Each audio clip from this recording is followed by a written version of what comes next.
Welcome to the third annual Future of Video, OTT, Pay TV, and Digital Media.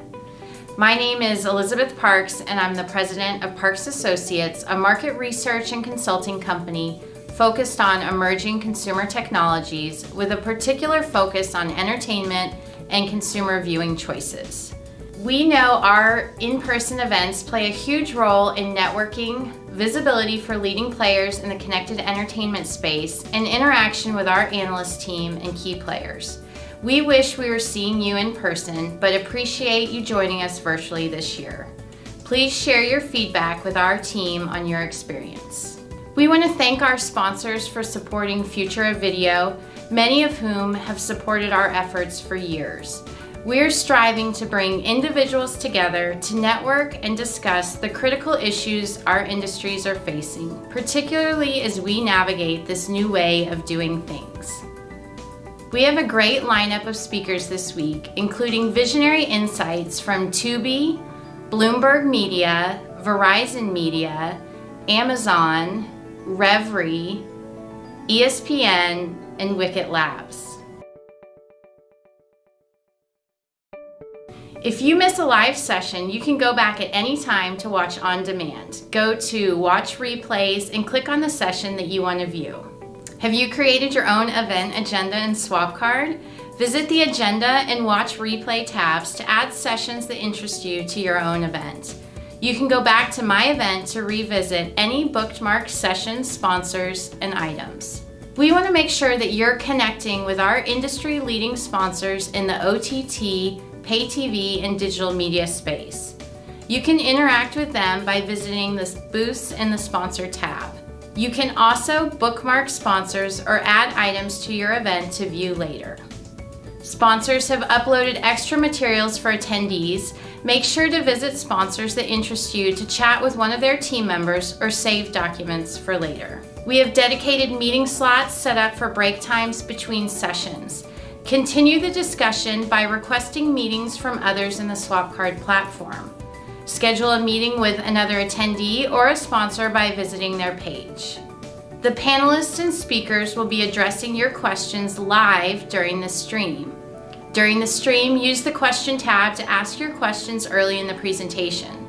Go to the poll tab to answer polls that will be discussed during the live stream. If you need help navigating Swap Card, please reach out to our team by mentioning @Parks Associates in the chat box or by contacting one of our team members via our company page.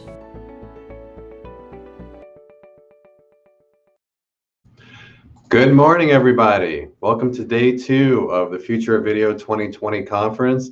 We are so glad for you to be joining us here again, virtually. Hope you enjoyed day 1 where we covered kind of the top of the subscription-based OTT space and also did a deep dive on the evolution of Pay TV. Today, we're actually going to transition in our morning session, talk about a huge important topic in the video space, which is video aggregation and the age of video aggregation. I'm Steve Nason, Research Director at Parks Associates. I oversee our entertainment research practice here, and I will be your moderator and host for today's morning session. So what do we have on tap for the age of video aggregation session this morning? First, I'll be running through an analyst insight where I'll share some industry trends and the latest consumer research from Parks Associates in the area of video aggregation. Then we'll transition. We're thrilled to have a visionary insight. We'll do a fireside chat with Amazon and Amazon Fire TV. Then we'll transition. I will be moderating a panel of industry experts where we'll discuss the path forward for OTT services with aggregation. And then we encourage you at the end of our session to stick around for a Zoom networking session where you can connect with other professionals attending the event and also discuss what do consumers want in an aggregation experience. Before I dive into my analyst insight, I just wanted once again to thank our sponsors, our supporters, our speakers and panelists, and of course you, the attendees, for making this virtual event possible. Without you, it would not be possible. Once again, we really appreciate all your support. So the OTT aggregation space has gone through a rapid evolution, and there are several different key aggregators that we can group into four major categories. Of course, many consider the traditional pay TV provider through either a cable or satellite television service to be kind of the original OTT or original video aggregators who have now evolved into the OTT video space. Providers such as Comcast, AT&T, and Verizon have each dedicated networks for delivering content to subscribers. And while they're typically aggregators of linear channels, of course, they also include video on demand libraries and pay-per-view events as well. And most, of course, have now transitioned to have the ability to aggregate OTT video services via their delivery systems or their set-top box. These companies make good aggregation partners because of still their vast array of content that they distribute, and of course, the large customer bases that they all still have. The next group that is considered a major player in the OTT aggregation space are the connected entertainment device manufacturers. So makers of connected entertainment devices such as Apple, Samsung, Roku, Amazon, and Sony, to name a few, aggregate and distribute a variety of OTT content and services via their large, broad-based device platforms. While manufacturers have historically used aggregation as a potential supplemental revenue stream to their core hardware and software businesses, Roku, Apple, Amazon, and others are shifting to more of a software and service focus, placing greater emphasis on aggregation. For example, the Roku channel, which started as an ad-based aggregation platform in 2019, added a premium subscription component. Many manufacturers, of course, operate globally, but most often have established partnerships with local, regional OTT video service markets for each country. Then we have what are considered by many to be the true OTT aggregators, the subscription-based OTT aggregators. They provide a storefront for third-party OTT video services and deriving revenue from service partners, and that is their primary business objective. We're talking about players such as Amazon Prime Video channels, Apple TV channels, the Roku's channels, as we mentioned, premium subscriptions, and Verve, which allow consumers to subscribe to and stream OTT content from a variety of services and providers via their unified platform. In August 2019, Facebook decided to join this group where they beta tested as an entry into the OTT aggregation space. But after that beta test, decided not to move forward with that program. A final large group of current key OTT aggregators are virtual MVPDs, or online pay TV providers that offer bundles of live channels. So we're talking about Sling TV, AT&T TV Now, Hulu with Live TV, YouTube TV. Several offer OTT aggregation via third-party OTT service add-ons to their base packages of TV channels. And these add-ons are positioned as premium features in the same way as premium channels or sports packages are positioned by traditional players. Of course, with the explosion of OTT video services, there's been an emerging class of OTT aggregators that include the services themselves, even if that is not the service's intention or their primary business goal. For a while now, ad-based services such as Pluto TV, Tubi TV, and more recently Peacock are all about aggregating content from a variety of sources into one unified offering, thus making them a de facto aggregation platform. These services, among many others, represent a newer category of aggregator, compiling content from various sources for delivery and viewing through their services. These offerings distribute live channels and channelize content from partners or content in a VOD format. The live linear services in particular present the content options in a channel guide similar to that of a traditional pay TV experiences. These aggregators rely on advertising primarily rather than subscription revenues. Peacock in particular has entered this space by not only aggregating content from its own NBC and Universal properties, but integrating content from other third parties, such as Viacom CBS, to present a broad-based aggregation platform. Of course, with the explosion in use and uptake of ad-based services, this type of aggregator will continue to gain a bigger foothold in the OTT aggregation space. And then finally, another emerging class is the subscription-based, broad-based services, such as Disney Plus, the forthcoming Paramount Plus from Viacom CBS, and HBO Max. They are in fact aggregation platforms because they have taken a house of brands approach, cobbling together content from across their owned and operated properties to present a comprehensive, deep and broad offering to better compete with others at the top of the SVOD space. These aggregators are banking on becoming a virtual one-stop shop for video-hungry consumers to access content across a variety of platforms. As we will discuss during our upcoming panel with our industry experts, there are many pros and cons for services in the OTT space to take on an aggregation partner. Of course, there's a very important increase in effective reach. A primary benefit to partner is the increase in distribution and exposure afforded by aggregation platforms, particularly for aggregators that can uniquely connect with particular audiences. Aggregators with large targetable audiences can better advertise and position partner services to the aggregator's user base that the services themselves can do through their own marketing efforts. There's also, as we'll discuss in a deep dive, is the improved content discovery and potential for service merchandising.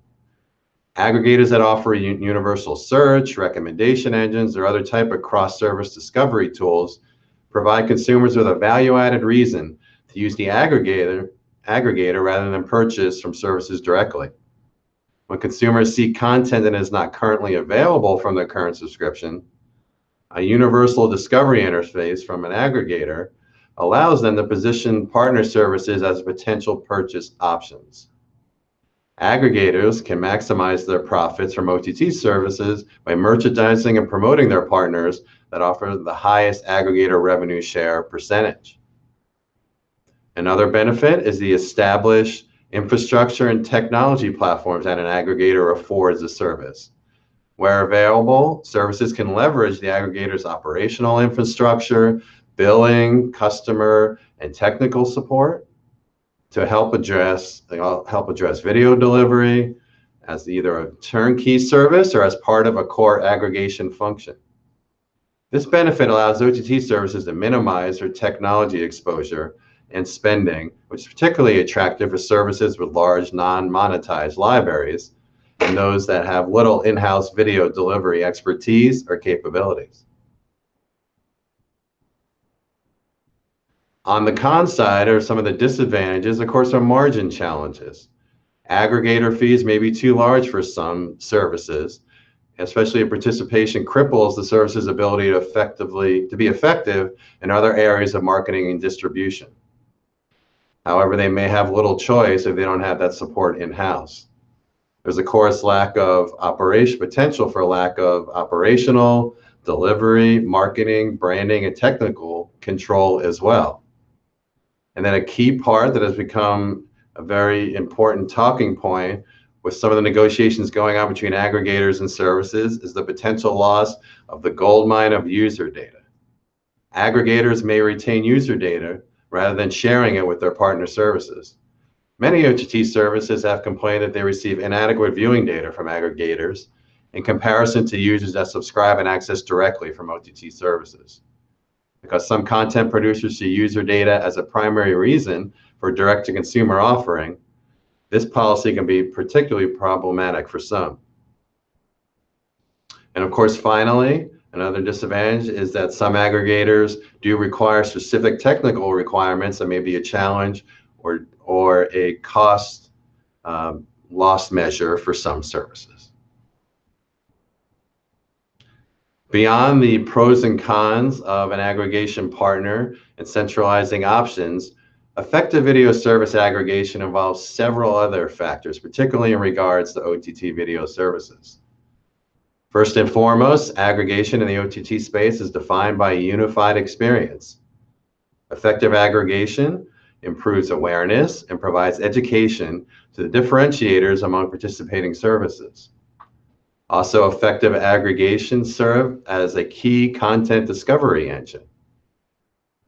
Aggregators can also facilitate passion for specific content that is much easier to be marketed and distributed on an aggregation platform to reach a wider audience than through the service directly.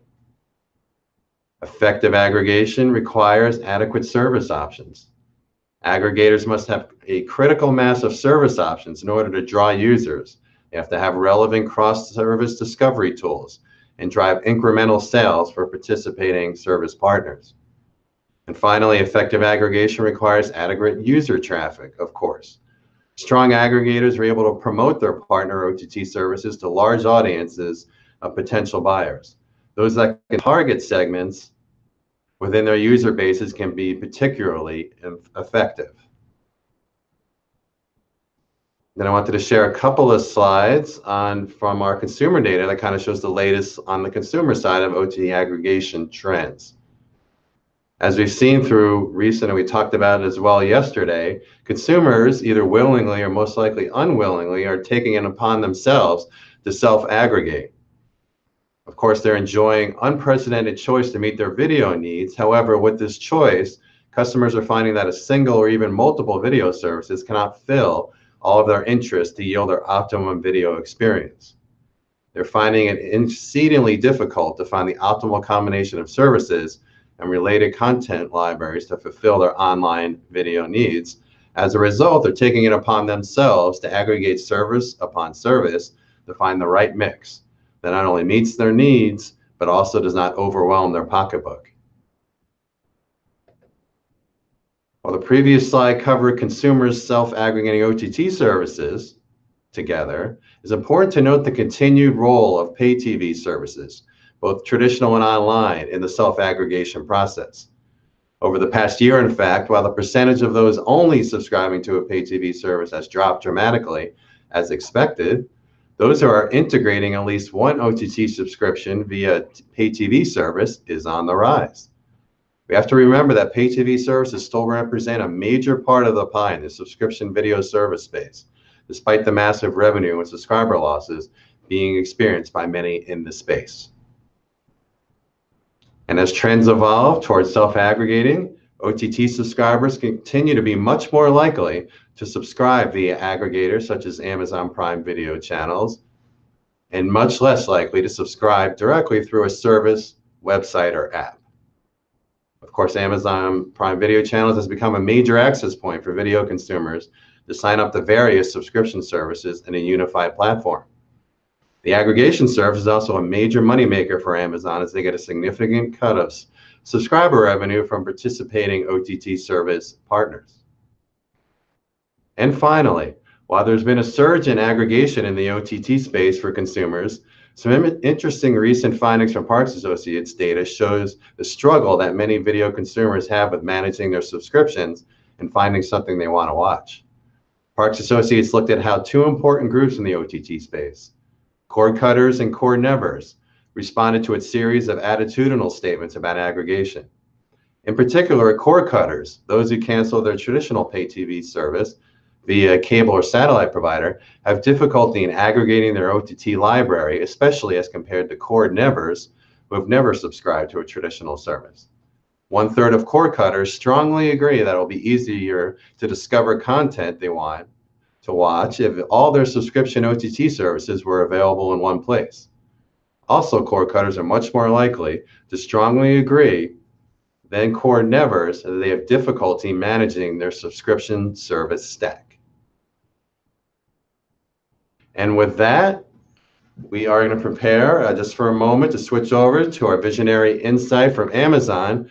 In the meantime, please enjoy this very entertaining recap of our pay TV session from yesterday. We'll see you back here in a minute.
Wow, how about that little interstitial we had there of animated recap of yesterday? Props to Matt for that. I probably wasn't the only one dancing here to that recap. So we are absolutely thrilled as we move into our next part of our aggregation to have a visionary insight from Amazon.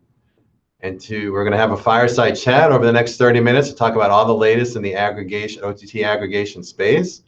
And in order to do that, I am proud to introduce Sandeep Gupta, Vice President of Amazon Fire TV. Sandeep, how are we doing this morning?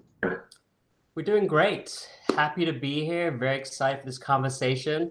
I was listening in as you were working through your presentation on the aggregation, and it's definitely a complex topic. So looking forward to talking about it some more. Yeah, absolutely. Before we get started on the kind of the formal chat, could you just please introduce to everyone yourself and your role at Amazon?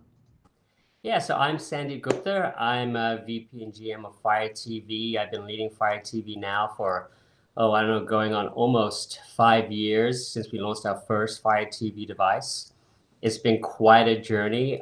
We've launched a bunch of Fire TV products in that period, launched our smart TVs, and it's been an amazing journey growing. We just announced we're over 50 million users over the past year, and it's really exciting to see where things are going. I've been overseeing all of the kind of broad strategy, some of the complexities that you've talked about, and how do we make this product better for our customers. Yeah, absolutely. And yeah, I was actually going to mention that report. I read it this morning about the 50 million MAU. So congratulations on that. That's quite a milestone. Yeah, I mean, it's been an interesting year, and we'll talk more about that with the impact of COVID and cord cutting, and definitely we've seen a lot of acceleration there. And early this year, we hit this milestone, and it just goes to what we've been trying to do for Fire TV in terms of making it a simple experience. There's a lot of complexity you talked about for aggregators, and customers don't think of aggregators or OTT or this. They just want to watch their content. So I think what we've been doing has resonated with our customers, and it's great to see that growth. Yeah, absolutely.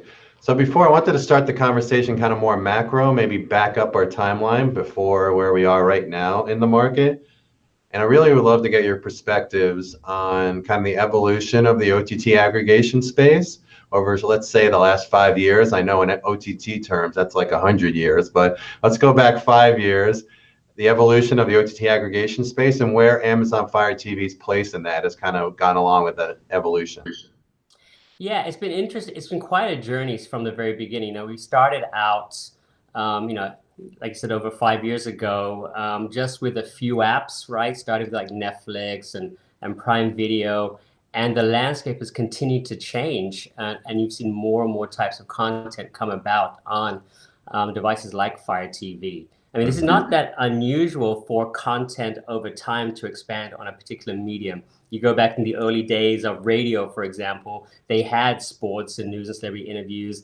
In the 70s and 80s, you got HBO and MTV driving cable box adoption, and then cable became the norm.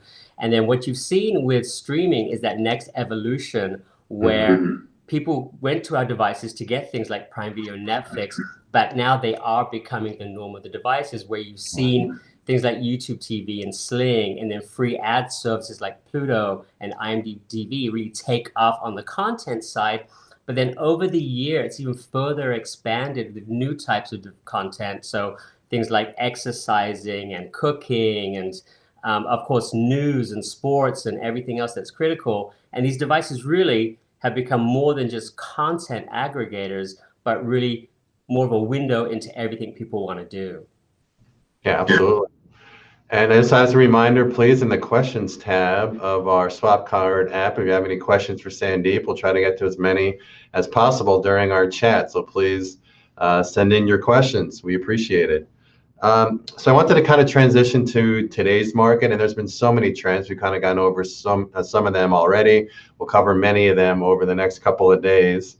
We're talking about, obviously, the explosion of things like ad-supported video and live streaming. Of course, on the consumer side, there's been a ton of cord cutting, and then just the push to the forefront of the smart TV, with so many people being homebound and looking for activities, right, whether cooped up at home.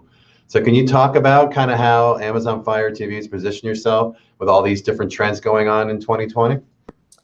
Yeah, and I think, I talked a little bit about our growth this year, and what we've been able to do with our service is really expand what we offer to our customers and simplify that landscape. I think more and more you're seeing people looking for things on devices. You talked a little bit about the complexities of the landscape.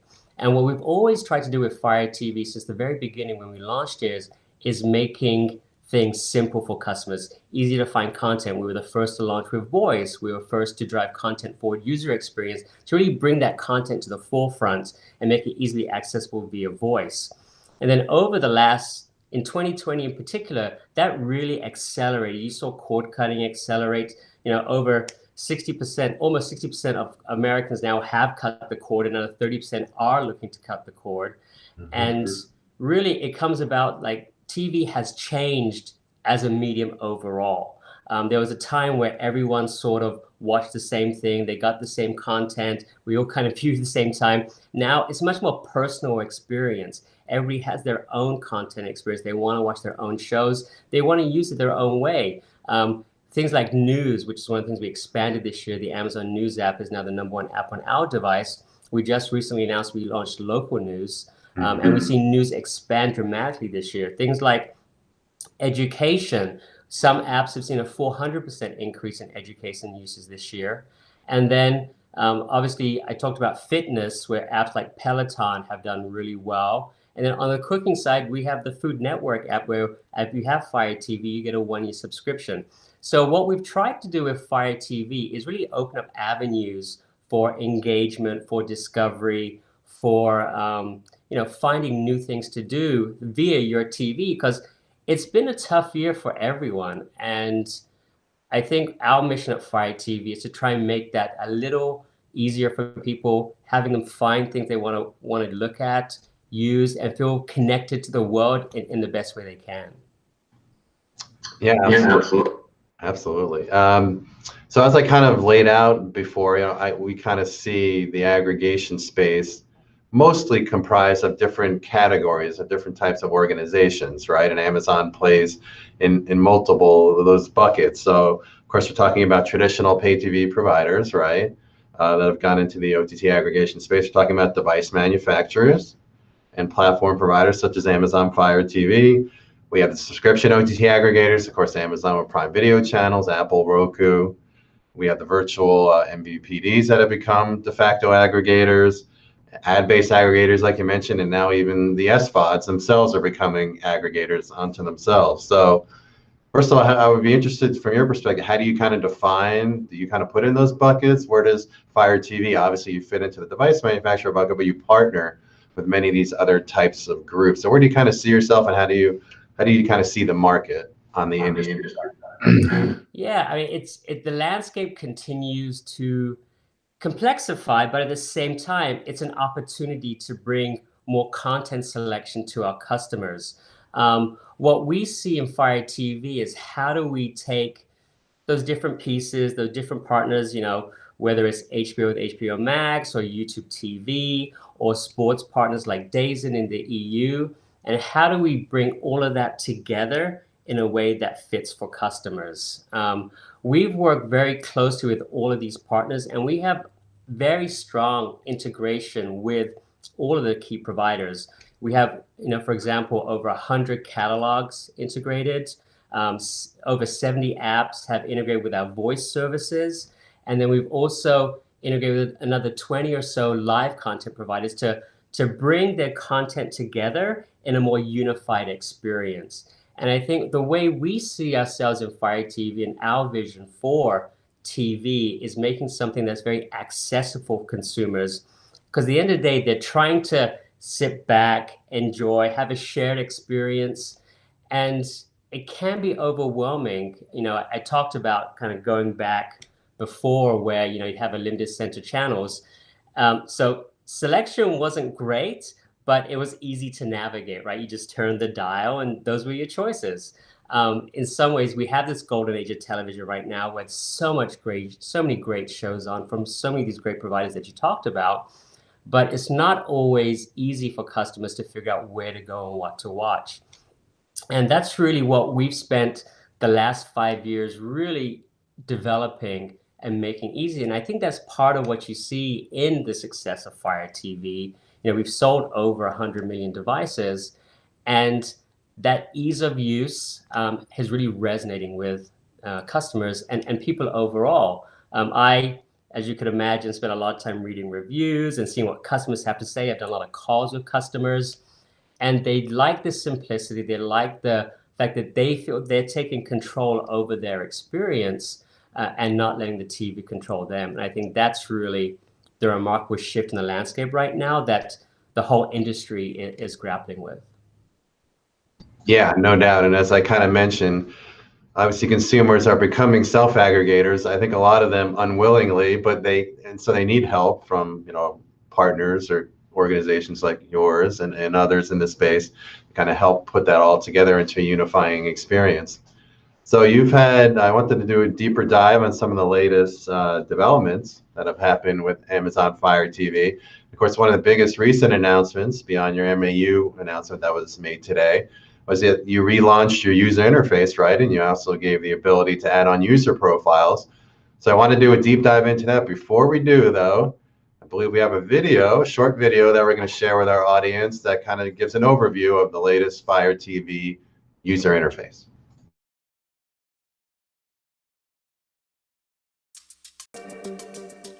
At a very simple level, the mission is to make TV watching fun and easy. And I think that the power that TV has to bring people together is really the core of the mission of Fire TV itself. This is the biggest change we've ever made to Fire TV. It's a completely different user experience based on a lot of years of learning. The most important thing to consider is what the customer needs, right? What are the moments that matter most to customers so that we make sure that we're designing for those? What seems like the simplest question of what do I watch has become really hard because there's so much content now available. That's where it becomes really useful to have a system like Fire TV guide you through it. The best way to do that is to start with profiles. It's great because as soon as you sit down, you can tell whose profile is logged in. Not just with the avatar, but the actual content you see in our menu. My partner is all about true crimes, and so when she turns on the TV, she wants to see true crime content. I want to see comedies and home renovation. The things that are recommended to me, I can tell that they're based off of things that I've watched. Your apps, your channels are actually in our main menu. They're too important to just be a row on home. It really allows you to customize that nav bar to fit what you want to watch and how you watch it. We've organized the space into a way where it's just easier to find things. One click right from home and you're in Find. You can search manually if you have an exact idea in mind, but it's also where you can browse by category. You could go there to filter for sports and see upcoming sports, any highlights that you may have access to through Prime Video. That helps you kind of make little decisions along the way. Like, yeah, you know what? I feel like a TV show. We're grabbing all of this content from all these different places and making it easy for you to browse rather than going through and opening multiple apps and then coming back and then going back. It takes the complexity of television watching out of the way so you just get to the content that you want to watch. Live is one we're continuing to lean into. Our customers' live sources like Sling and YouTube TV are integrated into the live destination of Fire TV. So you can go in and dive directly into a show or dive directly into a live game that you're interested in watching from the live page itself. Fire TV is a full-feature Alexa experience, controlling your smart home, your video cameras, your Ring doorbell, all these things through your Fire TV. I think customers can really enjoy that. I can just say, Alexa, show me comedy movies. And so having voice and Alexa integrated within that search experience makes it a lot easier for people to get to the place that they want to get to. This is still Amazon Words day one, so there's still a lot more to be done, but we're really excited to get this in front of our customers. We really do believe it is the best user experience for television. This is about making our customers' life easier and making that journey more fun, and I think that's super exciting.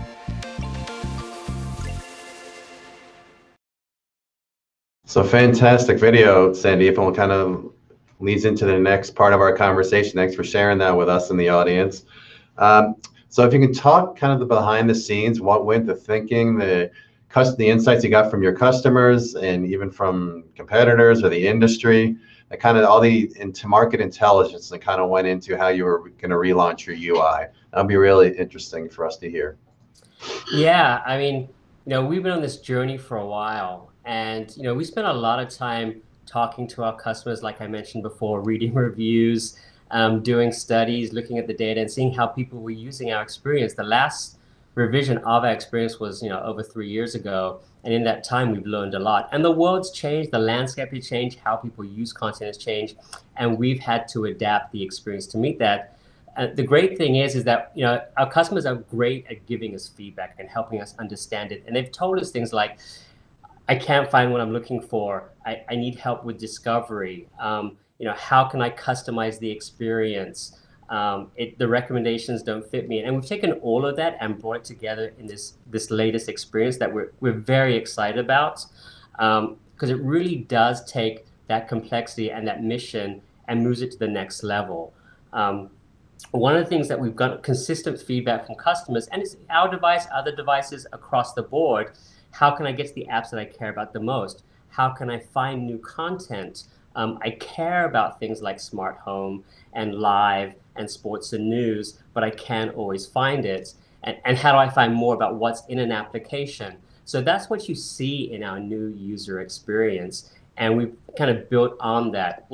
We're continually learning and growing, and one of the people in the video talked about how it's day one. We're continuing to grow and expand, and this is really our first step in that journey after a lot of years of learning. So some of the core things you'll see in our experience, for example, is we've kind of simplified navigation. We have a nav bar which has kind of the center of the screen, kind of acts as that anchor, right? So no matter what happens, you can always go back to that anchor and find it and very crisp on the things that you're so focused on. Simplify kind of the menuing around core activities, whether it's your home, what you want to find and browse, also live content, and then of core apps.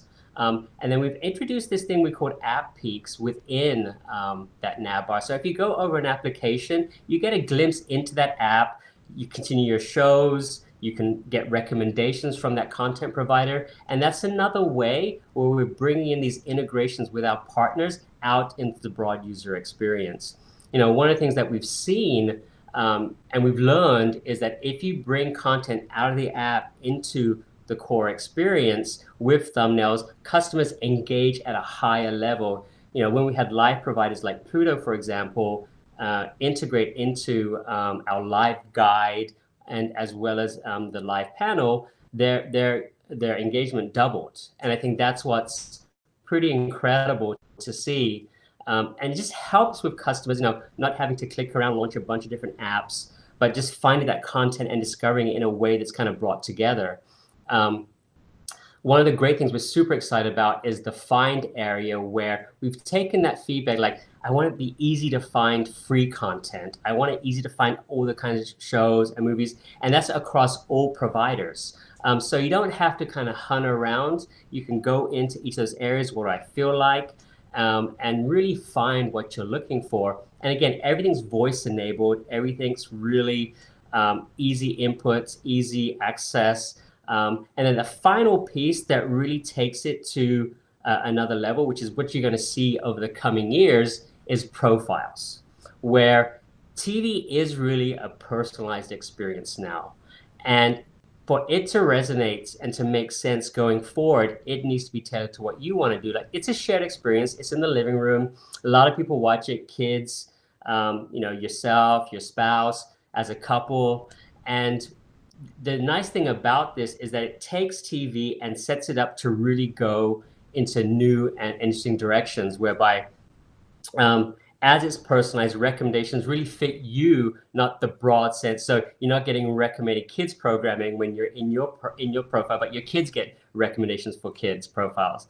And you can start to see how it becomes a more personal experience with voice and Alexa as well, whereby you can start to talk to Alexa and say, hey, what am I watching? Where can I find great shows that I might like? And we can start to build on that in the coming years. And early this year, we announced conversations with Alexa, and you start to see that start to come out in TV. And we think that's really going to change television, and where people are going to expect that sort of experience on their TV, just like they expect voice today and content for today. And we just continue to grow that forward. So as you can tell, I'm really excited about what we're doing.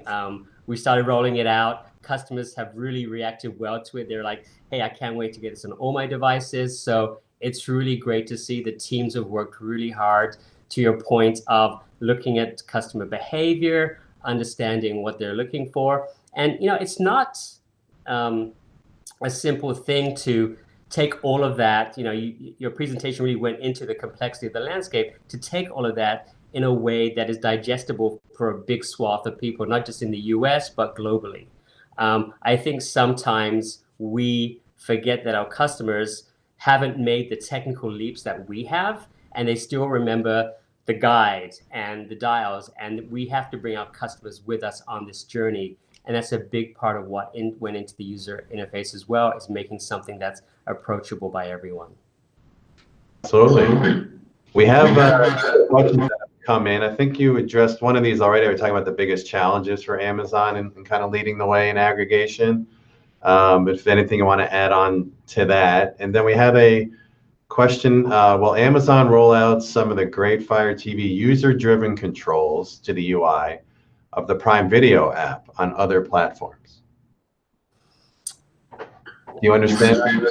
I don't actually, sorry. I'm not. Will Amazon roll out some of the great Fire TV user-driven controls to the UI? Oh, so some of the, you talk about voice control and other types of control on the Fire TV platform. We'll be sharing those and integrating them into the Prime Video app. So I don't know a lot about the Prime Video app, to be honest. I work Fire TV, and I'm about all content providers, and they have their own roadmap of features that they deliver. On the Fire TV perspective, our focus is making sure all our content providers, whether it's Prime Video or Netflix or Disney Plus, are having a great experience via voice and interactions. And there's a lot that goes into that to bring that all together, things like catalog integration and voice integration. So I'm sure Prime Video is working on building some great experiences, but Fire TV's focus is really on how do we make it a great experience for all of our partners and all our content providers. Okay, we have just a couple minutes left. I wanted to throw in one last question of my own to wrap it up. But before we do that, we had a question. Obviously, Amazon plays in the whole connected home space, an area that we cover. I cover the connected entertainment side. We have a whole group of analysts and team that's on the connected home side, so smart home, security, all that, which obviously Amazon is heavily involved in too. So this audience member would like to know, can you speak to the whole home connected experience from your perspective? You mentioned kind of things like Alexa-enabled voice controls and integrations with other smart home devices. Yeah, I think that's a great question. Smart home is really an area, as you know, Amazon overall is investing in, and Alexa really is a core part of that simplification. I think it really unlocks a lot of potential to make smart home approachable for everyone.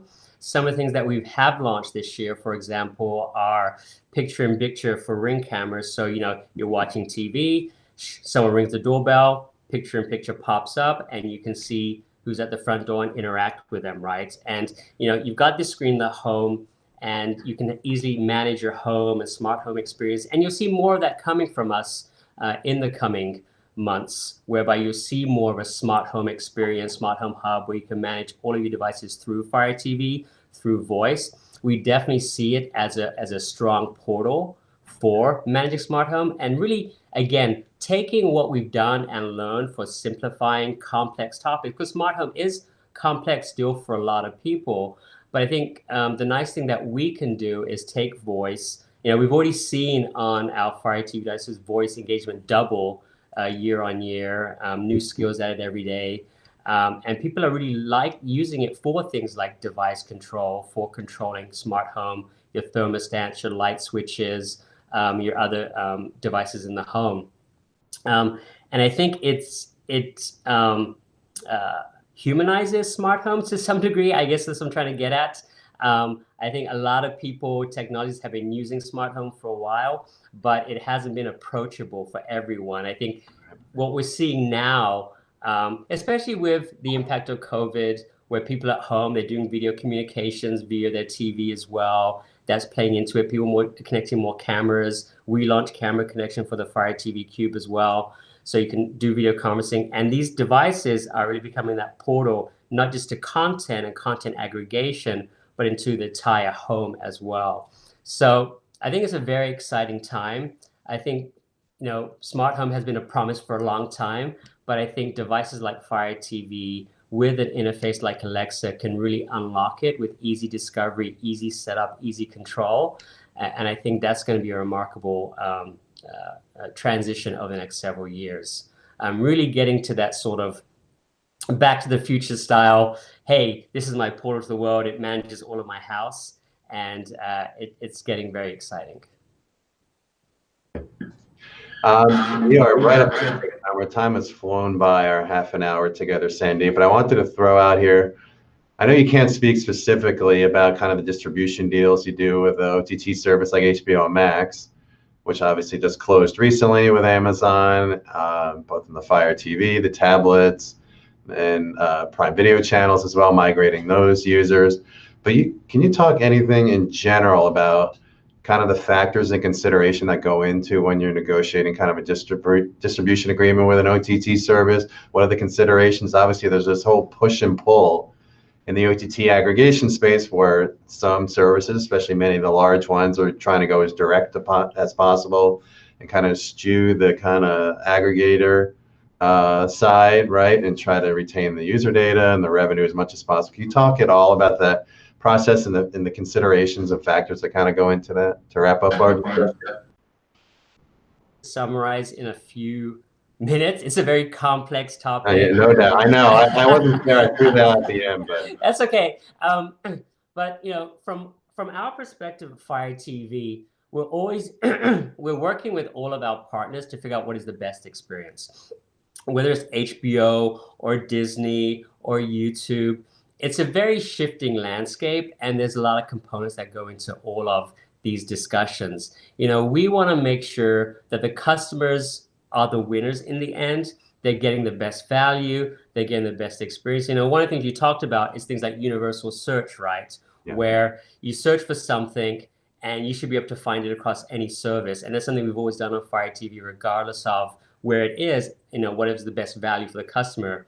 And that continues to be something that we drive into any conversation we have with any partner is, what are we doing that's best for our customer? What value are we providing them? How are we making sure that content discovery remains good and remains approachable for everyone? You talked about Prime Video channels. That's been a really great tool for our customers. It is very, very easy. It's very easy to manage, has full voice integration.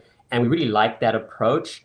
Partners enjoy it too. And, I think will we continue to be sort of some tension back and forth between some of that. But overall, it's really about how we're working together to deliver all the content, all the services. I'm super excited about HBO Max. I'm a big Batman, DC guy. I can't wait to check out Wonder Woman and all the DC movies next year. So in the end, we're going to do what's best for the customer, whoever the partner is, and we're going to do what we can to make sure our customers, our users have all the content that's out there. So that's really our focus at Fire TV. Great, and I think it puts a great bow on our conversation. I wish we could talk for hours. Unfortunately, our time is up. So Sandy Gupta from Amazon, really appreciate your time and perspectives this morning. Thanks a lot. Great. Thank you, Steve. It was great to be on. I hope you guys have a great event. You got a packed agenda this week. Very exciting. And looking forward to hearing more about it.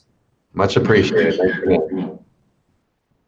All right. Well, we're going to quickly transition just in a minute over to our next session as part of our aggregation track. And that will be our panel of experts that I will lead through a discussion of OTT aggregation. We'll be back in a minute for that panel discussion. Thanks. New research in Parks Associates, the next big three in OTT, finds 61% of U.S. broadband households subscribe to 2 or more OTT services as of 3Q 2020, up from 48% the previous year. 45% subscribe to 3 or more, up from 27%, and 31% subscribe to 4 or more, up from 14%. The next big three in OTT evaluates this rise in service stacking and the impact of new SVOD services, including Disney+, HBO Max, Peacock, and Apple TV+, plus an expanded CBS All Access on the dominant big three in OTT, Netflix, Amazon Prime Video, and Hulu. Steve Nason, research director at Parks Associates, says, "The term streaming wars has been used for the past several years to describe the battle between high-profile SVOD services to capture revenue and viewership among U.S. video consumers. So far, the main battle has been among the big three: Netflix, Amazon Prime Video, and Hulu, with other services primarily acting as complements. Now, other services from major players are vying to become a core video service in U.S. households, which represents the first real threat to the hierarchy established by the big three. November 2019 saw the launch of the two major OTT SVOD services, Disney+ and Apple TV+. Warner Media's SVOD service, HBO Max, launched at the end of May 2020. NBC Universal's hybrid ad-based SVOD service, Peacock, fully launched in mid-July and is a formidable threat to the top tier of OTT services. Viacom CBS is in the process of expanding its highly successful CBS All Access service, which will become Paramount Plus in early 2021. Parks Associates notes that the COVID-19 pandemic further stirs up competition at the top of the OTT ecosystem, as viewers are suddenly spending more time at home, with entertainment options outside the home severely limited. U.S. consumers are also facing an economic crisis that could drive them to limit their household spending, although people so far are showing a willingness to maintain multiple OTT subscriptions at once. Clearly, the five main challenges to the big three are having a direct impact on the service stack of OTT consumers, Nason said. These services are primarily responsible for building up the OTT video portfolio by filling in important content gaps not currently being delivered by the big three and other services. As these challengers continue to become more fully integrated into the market, their impact on the video consumer service stack will continue to grow. Parks Associates will explore new strategies in OTT, pay TV, and video services at the third annual Future of Video, OTT, Pay TV, and Digital Media, a virtual conference on December 14th through the 16th that features visionary speakers from Amazon, Bloomberg Media, ESPN, Revry, Tubi, Verizon Media, and Wicked Labs. Information and registration can be found at www.futureofvideo.us. All right, welcome back, everybody. So we're ready for our panel discussion. It's part of our aggregation track, the path forward for OTT services with aggregation. Of course, as we mentioned, OTT aggregators have become a major access point for attracting video consumers to multiple subscription services through a unified platform. OTT video aggregation has moved beyond its initial development and is now at a point where multiple companies are vying to become the central consumer hub. This session addresses future trends in video aggregation and offers insights on the players best positioned to succeed. And in order to help me do that, I would love to introduce our panel of industry experts. And first, we have Gideon Galboa, EVP, Product, Marketing, and Solutions at Kaltura. Gideon, good day to you, and a brief introduction on Kaltura. Hey, Steve. A good day to you too, and to my panel colleagues, and to all of you listening in. So great to be here. Kaltura is the leading cloud TV company.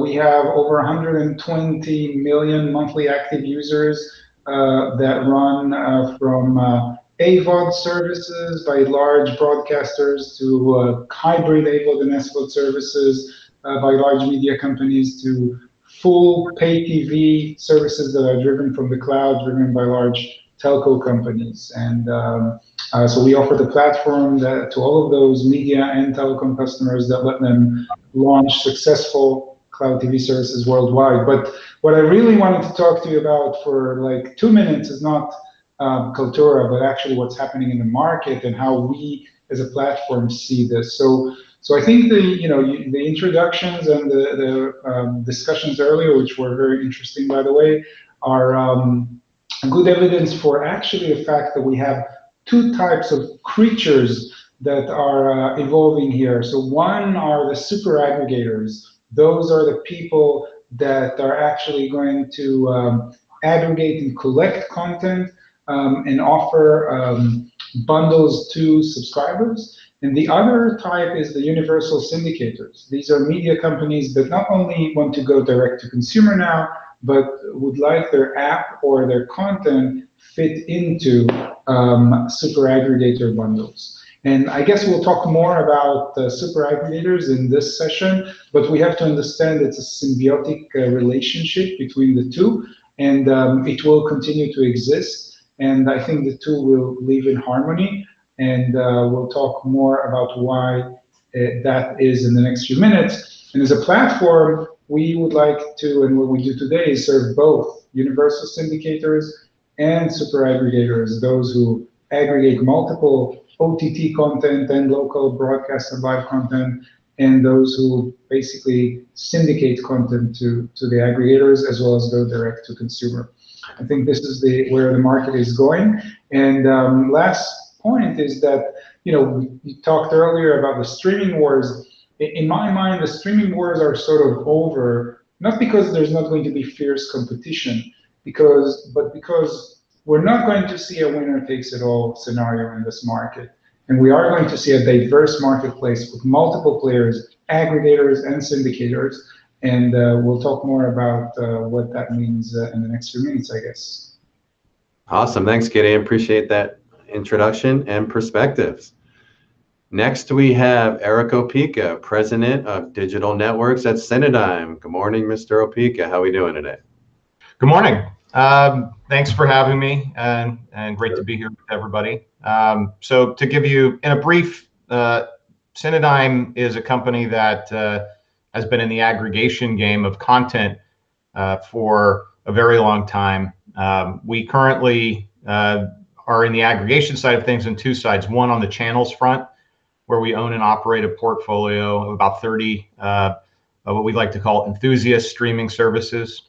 So these are the rich ecosystem of services that once you've gone through or exhausted or maybe bored with the selections, even at the big guys, you go looking for a service that fulfills your passions in a variety of different ways. These services, I don't like the term niche because some of these services have millions or even tens of millions of subscribers globally, or users rather. So there's a lot to be done in these segments. So we think this is a big business for us. And then the second piece, of course, is aggregating content. We've aggregated a content library of about 35,000 streaming titles, feature film and TV, that we basically distribute to all the major streaming services. I think we distribute to about 160 different services around the world. So we're approaching it from two different angles here. That's it. Eric, look forward to the discussion. Thank you. Next, we have David Sanderson, CEO from Real Good. Good morning, David. Hey, good to be here. Absolutely. Give us a brief introduction of Real Good and your role there. Sure, yeah. So we're a streaming aggregator in a slightly different way than some of the other panelists, but we ultimately do aggregate the streaming world. So we're a consumer application, and we blend all the streaming services. So we take the shows and movies from across all the different streaming services that a user may have. And I saw in the previous slide, mentioned a lot of people have north of four streaming services. So we take all the shows and movies from across those, put those into a single experience so they can have a universal browse and search and watching experience. And we're available across pretty much every device. We're on mobile, web, most TV platforms. And as you can imagine, with this, with COVID this year, it's been a good year for us, where we've tripled our users as the streaming space continues to get sort of bigger and more fragmented, and people are also slowly switching away from linear watching. And a couple like interesting points about us are, one, we're independent in the sense that we don't have a streaming service. Some platforms, they have their own streaming service and as well as a hardware device, and that can sometimes be a little bit at odds when they're looking to have other streaming services on their platform. But we don't have our own streaming service, so we're purely user experience driven company. And then we have some cool patented tech, like things like where you can, from your mobile device, you can play onto any TV or set-top box just kind of magically in front of you, trying to make it a very device agnostic experience for users, because we understand that viewership is happening, on the TV, on your phone, on your computer, and just making that seamless across all of them. And then lastly, I will mention we do have a B2B side to our business, where in order to build our consumer application, we had to make a clean match data set of all metadata, all streaming availability in real time. And now we actually license that to most major set-top boxes, TVs, search engines, studios, hedge funds, streaming services, kind of runs the gamut. And more recently, we started to roll out some insights around actual viewership in the streaming world, about what people are viewing across these different streaming services. Yeah, fantastic. Know a lot about Real Good. You and I have briefed before. It's great service, and like you said, 2020 is the perfect year for a service such as yours. Looks like we have Chris. We have last but not least, Pants. I believe he's back after some technical issues. We have Chris Thune, who's VP of Product at TiVo. Chris, welcome. Can you hear us, Chris? Yeah, but can't hear. We'll come back to Chris in a moment, learn more about TiVo and get his perspectives. Just a reminder to everyone, in our questions tab, please submit all your questions for our panel discussion around aggregation. And also we have a couple of polls that we're going to touch on that you can go and participate in as we roll on into the discussion. I want to start out throwing out the first question here. I'm going to direct the first one towards Gideon, and then have potentially Eric and David kind of chime in as well. So Gideon, let's start with you. From your perspective, how has the OTT aggregation space kind of evolved, let's say over the last 5 years? I know that's ancient times, 5 years ago in OTT parlance, but talk about over the last 5 years, how has the OTT aggregation space, both from an industry perspective and consumer perspective, kind of evolved? Yeah, sure. Well, it's a big question, an important one. I think let's start from the consumer point of view. I think from the consumer point of view, if you even go further back for a second, the main thing that we're seeing is that broadcast TV, when TV was still predominantly delivered over broadcast, it was quite simple to operate and understand. All you had to do is tune in and zap through some channels, but it wasn't that smart, right? You couldn't do a lot of interactive things with it. And over the years, with the transition from broadcast to IP, TV has become a lot smarter, but not that simple. And I think if you look at what has happened in the last few years from a consumer point of view, is the landscape has become a lot more confusing. There are more services, there's what seems to be infinite choice of content. Actually, when you talk to people, they always would like to think on how you can narrow down the selection of content for them in some way, shape, or form. And that is what has happened from a consumer point of view. So what we need and where we need to go is to make sure that TV is not only smart, like it has become, but also goes back to being simple. And simple means that from a consumer point of view, you have the content that you want to watch, you have the devices that you can use, you don't have infinite selection and fatigue of scrolling down through endless rails. It means that the metadata is unified. It means that search works with it for your voice or keyboard or whatever it is, and more that we'll talk about later. So that's from a consumer point of view. I think that from the provider point of view, what at least we're seeing at Kaltura is that there's definitely in this world in this diverse world that I talked about earlier in my introduction, the room for the super aggregators, those who aggregate all sorts of content. And we believe that super aggregators are not just anyone who offers a lot of different types of content.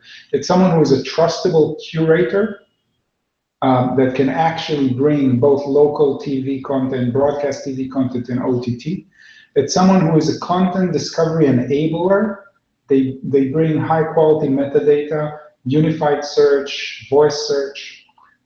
Someone who is a service facilitator that brings you a single unified billing as well as ideally broadband infrastructure, high quality broadband infrastructure.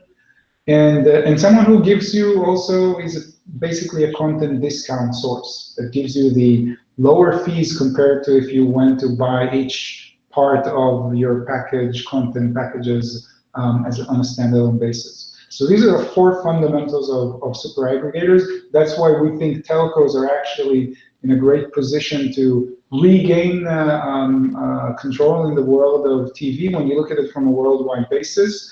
And if you fast forward to last point, if you fast forward 3 years from now, most of TV homes, the 1-point-something billion TV homes, will be served by telcos who, if they want to survive, will have to become super aggregators. So that's, in a nutshell, the overview. I'm sure there's more to say. Yeah, well, you skipped ahead to the end of the conversation, how the story ends, but we'll get to more of that later. We appreciate all your perspectives, Gideon. Thanks a lot. Eric, I wanted to go to you next on kind of the evolution of OTT aggregation. Obviously, as you mentioned, Cinedigm plays on both the B2B and B2C side of things. So how have you kind of seen the aggregation space evolve? Sure. Well, I think, we've really been in, we're now in a second phase, kind of entering the third phase of streaming, where the first phase was predominantly driven by, transactional models. We had the rise of iTunes, of Apple and other players in that space, and sort of very early stage AVOD and SVOD entrants. And that market, I think has very much stabilized, and it's still a good piece of how consumers interact with content. The second phase, as we know, was this, wide proliferation of enthusiast services and other, early entrants into scale subscription models, as well as, ad-supported aggregation. In that ecosystem, there, and I know Parks tracks this. There are, hundreds and hundreds of services, viable services globally. There's still, some are thriving, others are struggling, and everywhere in between. And then lastly, of course, you have these, the biggest players in the game, the big tech players, the studios and telcos, all sort of fighting it out. And in that environment, so we look at the role of an aggregator a couple different ways. Obviously, the transactional models are still here. They're here to stay. Sometimes that's the only way to get access to a given title, given it's not available in other models. And it's still a multi-billion-dollar a year industry in North America alone, if not more. So there's about 40 to 50 different outlets that are operating under that model globally that we deliver to. We'll still continue to support that. The second ecosystem, I think, is compelling because some of these services are really starting to hit critical mass. Obviously, you look at some of these bigger enthusiast services. You look at say a Crunchyroll that 3 million plus subscribers. A lot of AMC's services like Shudder and others. Cresting 7 figures. And then there's a lot that are under the radar, like the Great Courses, which we know is doing low 9 figures of revenue from what I'm hearing out there in the market. So there's real big scale businesses that are happening in that market. And there's a lot of those services. These services are smaller. They don't have the resources to go out and scour the universe for content. So content aggregators serve a role in doing that for them, the same way that they've always been. You know, Apple really, you know, and when they started in the music space, you know, effectively created the whole aggregation model, because it's just not possible to manage and keep up and do deals with thousands of individual labels. It's just resource intensive. Forget about the tech and ops side of it. So aggregators serve an important role for, you know, sort of aggregating up and creating sort of de facto scale opportunities to bring content in a way that's cost efficient and effective. And for smaller players, it gets them access to markets that they wouldn't otherwise be able to directly deal with. In the future, I think, you know, where we've seen this evolve, you know, as Netflix moved from, you know, a predominantly licensed model to licensing being a much smaller piece of the equation. I think we're going to start to see, you know, that vertical integration piece means that, you know, a lot of the bigger players, you know, where does aggregation fit in that? Well, even the biggest, most robust libraries can't fill or address the needs of all people, especially when these services are competing for general audiences. They need to be nimble, flexible, and carry content that you know, fits with the zeitgeist, with what's going on, with you know, growing passions and things. This year is a great example of how, you know, you look at the preponderance of baking and home cooking shows, home repair shows, things like that, that have scaled pretty dramatically. It's been a boon for people that are licensing and delivering those content where parties maybe didn't have those content in the libraries they needed to participate and keep up. So aggregators provide a good role in filling in the gaps, as well as, you know, from a channel perspective, you know, the work of programming and channelizing content is incredibly difficult, takes a certain level of expertise. So, you know, companies like us provide that sort of rich ecosystem of both content and channels that makes for a complete platform offering. And I think that's going to continue to be the case for the foreseeable future. Fantastic. Great overview. Thanks, Eric. Appreciate that perspective. We're going to cross our fingers. We're trying to get the fourth member of our team, Chris Thune, online with us, VP of Product at TiVo. Chris, we're going to throw it to you. Let's see if we can connect. Do we have you, Chris? Looks like we see him, but don't hear him. Still having some audio challenges. We'll come back to Chris in a moment. I want to kind of transition and bring David into the conversation here. David, you obviously come from a different side of the aggregation play. It's one that a category that's maybe not even created yet, that I didn't even kind of go over as part of the major buckets of aggregators in the space. So from your perspective and your type of service at Real Good, how do you kind of define aggregation? I found in research that I've done for a report last year and otherwise that, you know, there's certain companies that shy away from being called an aggregator. They don't really clearly define what do we even mean by aggregation. Really love to hear your perspectives, and then maybe have some of the others jump in about how do you define aggregation? How does Real Good fit in that and kind of the whole ecosystem of aggregation? Yeah, it's a good question, because you're right. There's the word aggregator is used in many different ways, especially in this space. As Eric's talking about, it could be an aggregator in the sense of network that licenses a bunch of shows from others, or as a streaming service does. So then there's, you can almost think of what we do as an aggregator of aggregators, right. Where, as Gideon mentioned, it's, you know, the consumer experience is ultimately what matters. And right now there's, not only do users have a huge amount of choice with any given service, but then multiply that by the 4 or 5 streaming services they have, you just have this overwhelming amount of choice. And you're having to go and look at each. It's like the equivalent of if you're trying to buy some soap at a grocery store and they have 5 different shelves of all different soaps, and you're just like, I just want to bar a soap right now.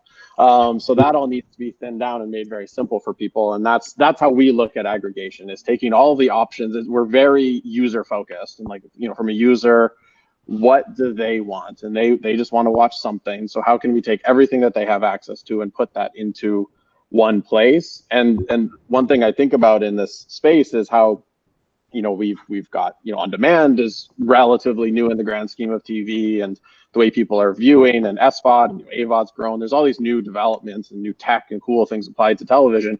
But if you zoom out, television is just kind of repeating itself, where in the very early days of the TV, there were 3 channels on the knob. Right. Great, flip between the channels, you're going to, pick one. And then, we got to a point where there's hundreds of channels, and then you needed a TV guide, and you needed an aggregator, you needed a way to make sense of that world. And I think that's ultimately it's just history repeating itself. It started with just a couple very large streaming services that owned it all, and now there's, I think in the US alone, there's about 150. And so people need to make sense of that, and aggregator, I think, is the way to do it, much in the same way Kayak did for flights. You're trying to book a flight. You don't want to look at the 9 different airlines just to find that ticket to Cancun. You just want one place because you just want a flight. You just want to know what's a good deal and book it. So that's the way that we think about aggregation. Interesting. And yeah, actually, Eric kind of touched on this. We do track through our OTT video track. It's actually close to 300 in the US alone, or another 100 in Canada. So yeah.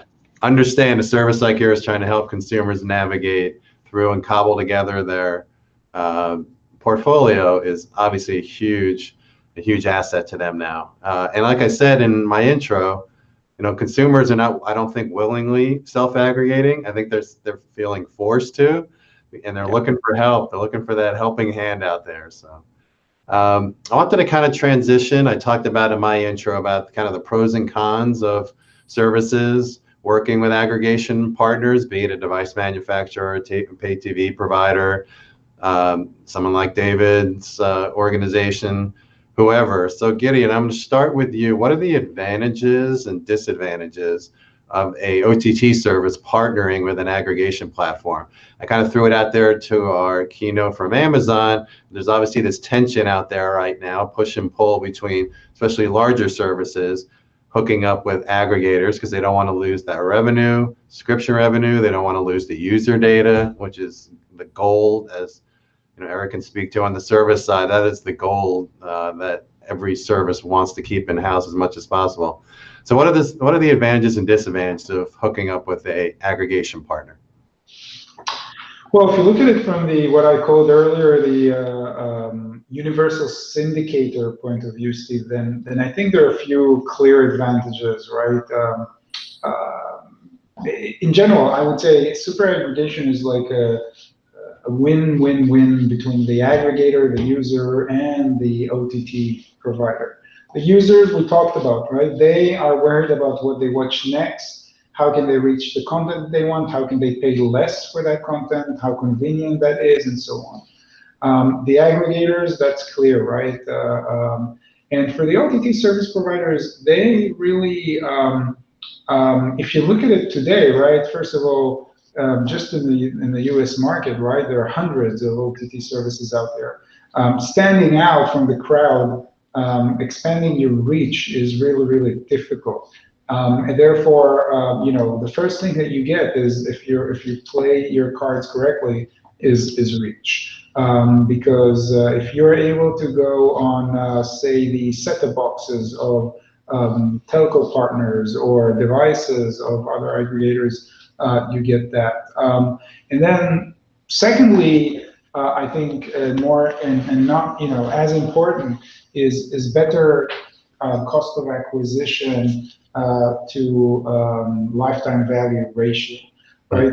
You get, if you play it right, you get some free marketing from the aggregator, and you reduce your cost of acquisition in terms of advertising to actually get the user on board. And ideally, especially, by the way, if they're a telco customer who has the quad play and therefore tend to churn less, you actually get longer lifetime value from these guys. So I think all in all, there are benefits, and yes, there is tension, and both sides, especially in the data point of view. If you play that correctly, you are able to retain the data. You're able to retain the playback functionality, you're able to dramatically extend your reach. Just as an example, one of our customers that actually has become a universal syndicator. They have like niche content that is quite unique. Managed to increase their traffic, 13x by partnering and integrating with aggregators as opposed to a very modest direct-to-consumer service. The cool thing is that they can do it on the same platform that delivers the direct-to-consumer service, also syndicates the content over the top to aggregators. But I think for anyone, that's an obvious choice, and that the testimonial is that even the big guys, the Disney Pluses of the world, the Netflixes of the world, are using syndication as an important part of their strategy. Well, great. Appreciate that, Gideon. I want to jump to Eric on this same topic. You're obviously on both sides of the house when it comes to aggregation. Your services, your own services, right? Work with aggregation partners. What are the advantages and disadvantages of hooking up with an aggregation partner? Yeah, so I think, having I've been in that boat that you described where, on one hand, the reach and everything is enticing. On the other hand, giving up control of your own destiny and data for that sometimes can feel like, quite a fool's gambit. So as you really kind of think about it, I would say, from my perspective, for niche services, the benefits I think outweigh the negatives here, and I'll give you a couple reasons why. The first being, for most subscale services, while the data you get is less than you have, like you don't really have visibility into individual customer journeys, you still do get quite, in aggregate from these providers, you still get quite a lot of information about content performance and other metrics, some better than others. So I think, in an early stage, the data you're giving up is not the most important data in the short term, because in the short term, what you're really trying to do is maximize. You're playing Moneyball with content. You want to spend the least amount of money on content and get the maximum performance. You can still do that, play that game with the data you're getting from third parties. But the other piece that's really critical is, for most of the way these deals are structured, without getting into specifics, you're eliminating a huge amount of OpEx when operating a service, right? You're not bearing the CDN cost, you're not bearing platform costs or other costs associated with that. Your cost is your content cost. And the other piece, of course, is you reduce your cost of marketing. I think I think the reality I see for a lot of smaller scale services that haven't fully hit their stride, and when I say they haven't reached the metrics where they've got the flywheel spinning. In those scenarios, what I think you end up finding is early stage to get those first customers, your cost of acquisition are incredibly high as you're still trying to sort out the content. And that process could take years of really honing the acquisition machine. So in essence, a lot of early stage to mid stage, niche or enthusiast services can find themselves on a treadmill where the only way to grow is to throw more dollars at Facebook and social marketing and other marketing costs, which, especially for some company, like, for us, we weren't venture backward. We have to get to profitability faster. So, I operated services that were not distributed through aggregators, and it was very difficult to get them to even break even. With services that I'm distributing on aggregators, I get to profit faster. You have to spend far less of your overall budget to acquire customers by tapping into that scale. So I think it's not right for everyone, right? The big guys that over time want to maintain that one-to-one relationship. I think you can still get to there. There's something to be said for if you think about all of the streaming services today, how did they build their brands? They built their brands through aggregators, right? AMC Plus, HBO, others. Those brands didn't just materialize out of thin air. They built those brands on the back of aggregation, right? Yeah. There's a power in leveraging aggregators to build your brand, to build your footprint, to get to, a scale where you're profitable. And then you can lever that, it's sort of the opposite of what's going on. Everyone's sort of taking their brands and going into aggregators. Well, you can also go the other way. So I think that's a really important thing to keep in mind. Yeah, absolutely. And I totally am with you about the smaller services. A lot of the ones I've spoken to about being on aggregation platforms or signing aggregation partnership agreements, it's invaluable for them. They don't have to dedicate resources and expenses to marketing and billing, things that the big guys don't even really think twice about. So it can be a really invaluable asset to them. And one last point I would make too is, as the market has matured, right? A few years ago, it was Amazon was, and it's Amazon still is the bulk of the market. Yeah. But you've seen others come in, both traditional players like Comcast, Yeah. Dish and Sling, YouTube TV, Roku's in the game now. So what you're finding is, the early days with so much concentration of market power, there's a lot of risk in those kinds of environments.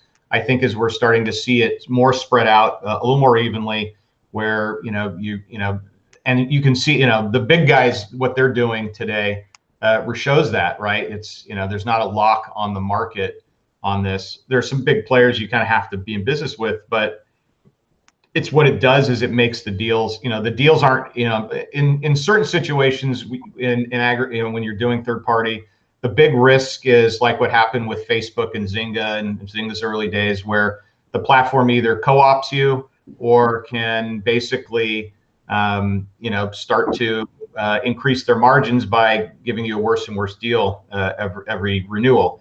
But with lots of competition and sort of a fractured market there, that's very unlikely. So that was, a big concern a lot of players like us had is, right. Man, you're really making are you locking yourself into something that you're going to be declining margins over time? And that hasn't proven to be the case. Right.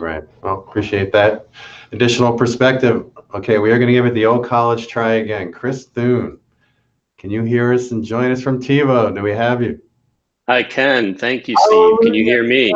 We got you just under the wire. So really sorry for all the technical issues we've been experiencing on both our ends here. Really wanted to bring you into the conversation. Obviously, TiVo, kind of I'll say a forefather of OTT aggregation or video aggregation, obviously on the device side. You now ventured into the service side as well with TiVo Plus. Your perspectives, I know you've been able to listen into most of the conversation, kind of with the evolution, where kind of OTT aggregation goes from here, and then TiVo's kind of place in that. I'd love to hear your perspectives.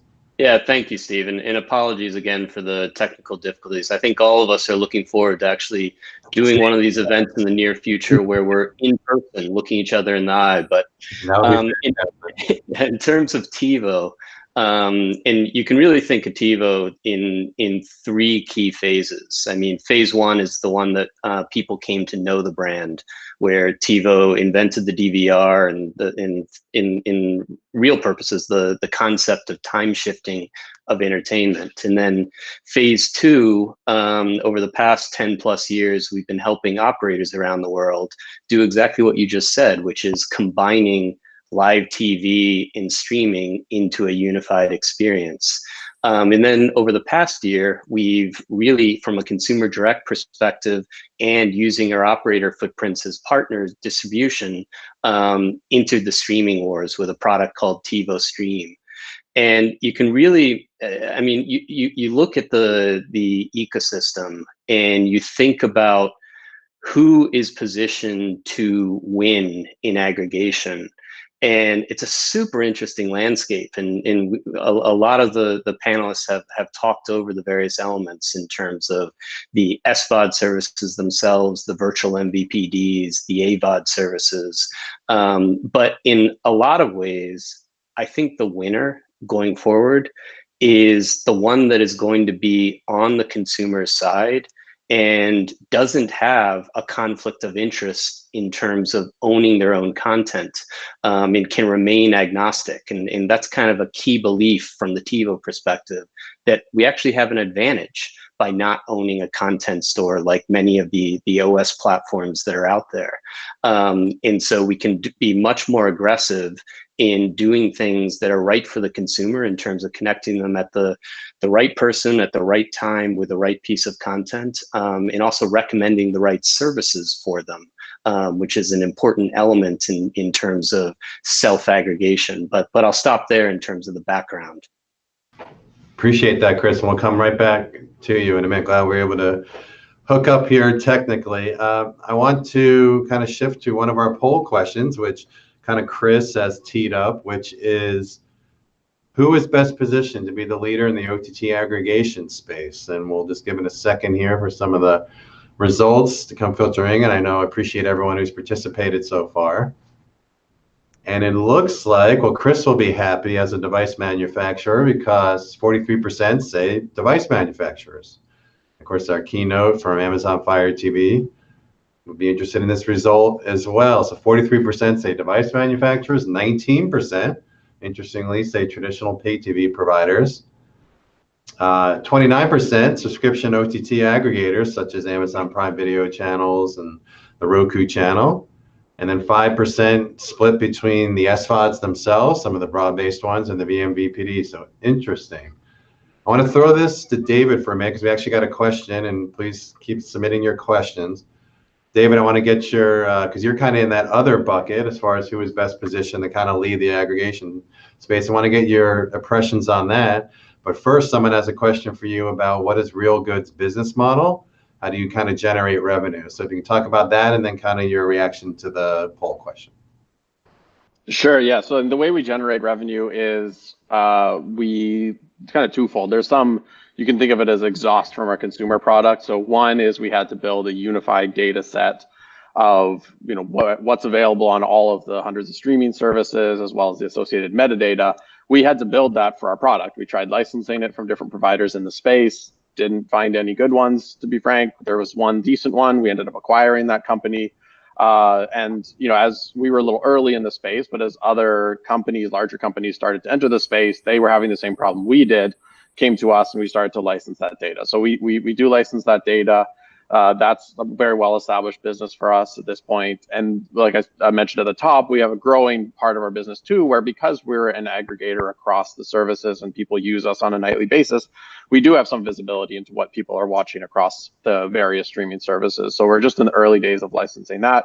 And effectively, we basically use those funds to fund our consumer ambitions, which is really our main focus. And the longer term strategy there would be something along the lines of, I think, what Roku does well. Like, they have a very good ARPU. You can put some ads in your product. If you do understand what people are watching, you can target very well. And ultimately with that, if you can be whoever is the winner in this space, if you are, as Chris mentioned, just the home screen where people are starting their viewing every night, there's large scale there. There's good targeting. There's moment of intent. There's a good ad product to be built into that experience. Okay, great. Appreciate that. I'm going to throw it back to Chris. So Chris, in our poll, device manufacturers, which of course TiVo is a leader in that space, in the video space. You just mentioned your stream player, right, that you've added to your portfolio. So according to our audience, they are best positioned to kind of lead the OTT aggregation space moving forward, followed shortly behind by subscription OTT aggregators like a Prime Video channels. Any thoughts on that, and how device manufacturers are positioned for the future of aggregation? No, I mean, 2 points. And I touched on the fact that even the device makers themselves, if they have an inherent conflict of interest in terms of a content store themselves, I think it's going to be interesting to see how that landscape develops over the next 3 to 5 years, and whether the consumer can come to trust those platforms. But the other point I would make is, looking at pay TV operators themselves, is it's not necessarily one or the other in terms of the device platform or the pay TV operator will win. It's TiVo. We are a valuable partner to those pay TV operators And in some ways, they get the best of both worlds in terms of an agnostic platform that is doing the unified discovery across live, OTT, AVOD, and beyond.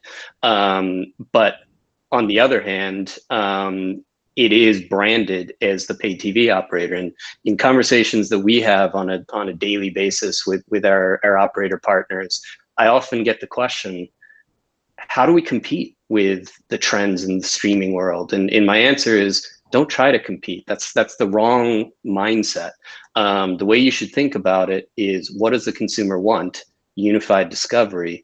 And how do you think about your business as owning the racetrack and providing the best experience as a racetrack, as opposed to thinking about your business as a horse in the race that needs to win, and that horse being your content business. And in general, the industry's coming around. You get very few debates on that topic these days. Yeah, it's interesting. It kind of marries up with a comment that Gideon made. We had our streaming wars discussion yesterday, and there's obviously not going to be one winner. And the more and more I talk to services, yeah, they're obviously trying to, do the best for their organization from a revenue standpoint and so forth, but they're also directly trying to affect the consumer and help the consumer out, and not necessarily looking at it as a battle or a fight or a war. So that's interesting that you bring that up as well. So we have about less than 10 minutes. Please keep filtering in your questions for our esteemed panel here, but I want to kind of do a round robin here. We'll start with Gideon. You kind of touched on it earlier in your introduction and kind of your first thoughts, but where do we kind of go from here in the OTT aggregation space? Our attendees believe that device manufacturers such as TiVo, Amazon Fire TV, Roku, Apple, those are best positioned to kind of lead us through the wilderness. What are your kind of thoughts on how it's going to play out? We're not even going to go 5 years, because who knows what our world's going to look like then. Let's go with the next 2 years, the aggregation space in OTT, where it's going to be in, let's say, 2022. It's a shame. I wanted to go wild and share all my great ideas for the next 5 years, but I'll settle for You are so bold. No, but on a serious note, I think, and I've mentioned it before, so I disagree with most of with the majority of the people that answered the poll. Okay. The reason I disagree is because I think that when you look at it from a global perspective, it really is, and I do agree with Chris that it's not an either or, probably. Look at it from a global perspective, the pay TV providers, and more accurately, the telcos that actually provide a multi-product bundle into the home, I think are much better positioned to be that aggregator. First of all, they, again, if you look at where most of the global homes will get their TV service from in the next 2 to 3 years, that will be through telcos, people who sell you TV as part of a bundle. These guys must have TV as part of a bundle because it's really key to their multi-product strategy for broadband and voice and wherever. They need to recreate that bundle, and they need to become super aggregators in the sense that they aggregate other aggregators like Netflix and Amazon and Prime and so on and so forth. And they also aggregate local channels, live channels, traditional video on demand or premium video on demand, and so on. And I think that they're also best positioned because they have a couple of things that are super important for consumers. So they can offer relatively easily the billing relationship, the customer service, if they get their act together on that. And more importantly, the broadband infrastructure that is required to enjoy all of that streaming content. And so I think that they're actually in a really good position, working together with those universal syndicators to provide a service to consumers. And having said all that, and we're working with a lot of those guys that are trying to transform their legacy pay TV service, that the one that people are churning from in many cases, into something of a super aggregation, modern, service that appeals to consumers. And if they don't make this transition, if they don't change and move to the cloud and change the way they offer the service and they offer discovery and so on and so forth, and the commercial bundles around it, they will not survive. But we have some very good evidence of some of those in the world. Vodafone being one, where it has been very, very successful in multiple markets, multiple national markets. Yeah, and maybe that is a slide on my part. I should have included MSOs as an option, and we could have seen what our attendees thought of that. So duly noted. That's a great point, Gideon. I'm going to switch to Eric. Just have a couple minutes left. Want to get your final perspectives to kind of how do we spin it forward, the OTT aggregation space? Sure. Well, I think we saw sort of what happened in the last wave, right? Which the aggregators that were starting to achieve some scale ended up getting acquired, right? You saw Tubi, right, Zumo, and Pluto all get acquired, sure, on sort of the service level. So I think there's a lot of green space now for new companies. So I think what a big trend you're going to see are companies that are really good at aggregating unique audiences, right? Segments. So you look at Haystack, for example, doing a great job with news, and there's other examples like that where people will focus on certain segments or certain platforms or user experiences. We partnered with an outfit called Little Star, also known as it's recently rebranded as Rad. Who really has combined a great sort of similar combination of sort of VR and next gen services, along with all of the linear and VOD aggregation, but with a focus on the gaming console audience, which has kind of been left behind by a lot of players. Yeah. So I think you're going to start to see those kinds of specialists emerge, and then I think you're going to see more. The very clearly to me the big battle is in the living room and the connected TV space. So I think you're seeing, with 200 to, depending on if you're looking at devices shipped or retail units sold, somewhere between 200 to 250 million devices a year globally. That is with the we all know the engagement there is paramount to anybody's success in this space. So I think what you're going to see is, further consolidation in that space.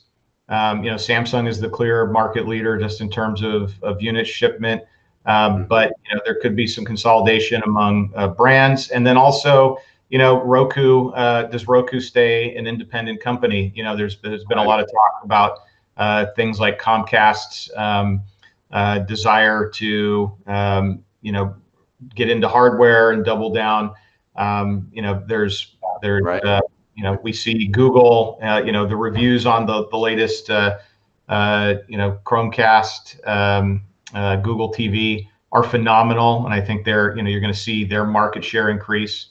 I think the battle in the US, while it has shaped up and Roku is a clear leader, the rest of the world is up for grabs, and, parties that can scale and do really great work at localization and have a good footprint and expanding internationally.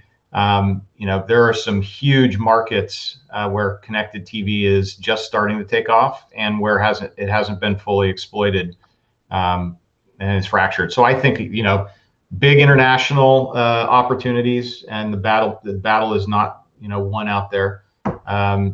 Big players looking to really control the living room. So keep an eye on what Comcast and Google are doing in their next acts. And then lastly, look at these vertical integrated services. I think are some phenomenal unicorn level businesses that are going to emerge out of there. Great, fantastic overview. I'm going to have to we only have about a minute left. I want to give David a last shot at kind of spinning it forward. David, where do you kind of see the OTT aggregation space headed from here? I'm actually going to steal something Chris said for that, but basically, I think it's the consumer is going to win in the end. It's a longer term play for companies. It's easy to focus on revenue in the short term, but I think, as Chris said, building something that is actually thinking first about what the consumer wants is going to be key to whoever wins in the space. Apps well said. I couldn't have said it better myself. And with that, unfortunately, I would love to keep chatting with everyone. We're going to kind of move on our next part of our program. So I really want to thank Gideon, Eric, David, Chris for joining me today to talk about this very important topic in the video space. Thanks, everybody. Thank you, Steve. All right. Before we move on to our networking break, again, I want to thank all our sponsors, including our research sponsor, Salesforce, our gold sponsors, and our silver and bronze sponsors as well. Without you, this event would not be possible. And of course, our supporters as well, including our platinum supporters and our other supporters who really appreciate everything you do for us in our event. Up next, starting at 12:30 Central Time, my colleague Jennifer Kent will leave our track on another critical issue in the OTT space, which is retention insurance. So that'll be from 12:30 to 2:30. She'll have some analyst insights and visionary insights, as well as a panel discussion. And then at 3 Central Time, my colleague Kristen Hannick will lead our data and decision-making and video services track. But right now, please shift over. We have, there should be the Zoom link on the event page, in addition to all the materials that were shared, including my presentation on the events page. Please turn over to that Zoom chat, the networking break, where Kristen will lead, continue the conversation on OTT aggregation. And again, after that, we'll see you back at 12:30 Central. Thank you, everybody.